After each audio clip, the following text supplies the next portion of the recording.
আবে এত সময় হয়ে গেছে এখনো আসছে না কেন? স্যার এই টাইম মেশিন কাজ করতেছে। ইয়াস, এবার আমরা হব কোটিপতি।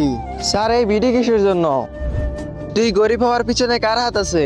কি বলবো স্যার, আমার দাদা 20 টাকার জমি এক বিডির জন্য।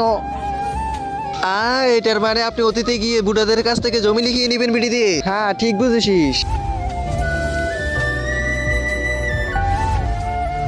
দূর শালা, অনেক হয়েছে চাষ খেত, এবার আমি এই জমি বেচবই।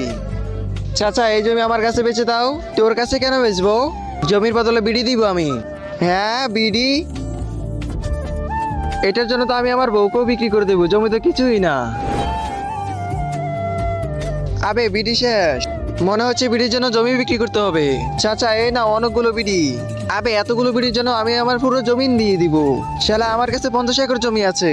যদি এই জমি ঠিকঠাক থাকে তাহলে ভবিষ্যতে আমার ছেলেরা অনেক মজ মস্তি করবে। আমি 1